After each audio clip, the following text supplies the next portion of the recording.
once told my best friend some time ago that if I do not meet new people and be less shy, then I've completely wasted all my time in Baldwin. To this day, I've stood by those words ever since, and I am happy and proud that I have done that. To start out, I wanted to talk about traveling. New York, for example. How I stepped out of my comfort zone there was I took a risk. I went somewhere that I really wanted to go for a long time, and I'm very happy that I did. The trip itself was amazing. We went to the Museum of Modern Art, Times Square, which was beautiful, Blue Men Group, which was hilarious, and the Staten Island Ferry, which gave you amazing views of the city and the Statue of Liberty. On the trip for both years, I met new people, which leads to my next topic, meeting new people. If I had any advice for the incoming freshmen, it is to get out there, play a sport, join a club. The point is to meet new people. There are hundreds of people in your grade, and only talking to the same 5 people can limit you. Don't get me wrong, I love my best friends. They are the brothers I never had, Zach Blanner, Tyler Tepsick, Matt Bush, and others.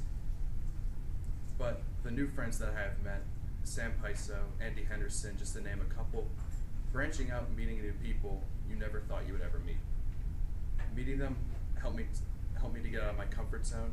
Even though it took almost all 4 years to do it, I finally came out of a little secluded bubble that I tried to keep myself in, just because I was afraid to get out there. But I started to talk more, and I'm not as nervous with new people as I used to be. It makes life a whole lot easier. So I wrote down some ideas on how some people could get out of their comfort zone. It started at work. Even though Eaton Park is known as the place for smiles, it can also be known as friendships and new experiences with friends and everybody and family. From there, it can lead to classes, just talking to people, asking for homework, or just asking for a simple question. Teachers and bosses are the most important. They can see what you're doing wrong. They're always there to help you so you can grow. Even classes such as this at Dr. Harold give me new experiences I would never imagine giving final speeches or making Vine videos for a project. The most important step of all, do not be afraid to speak to someone new.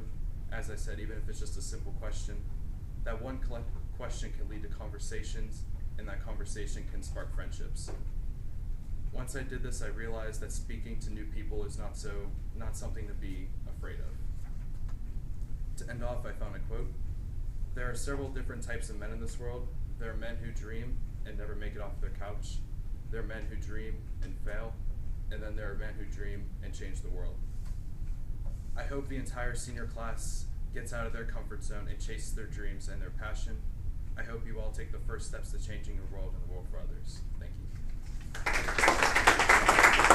you.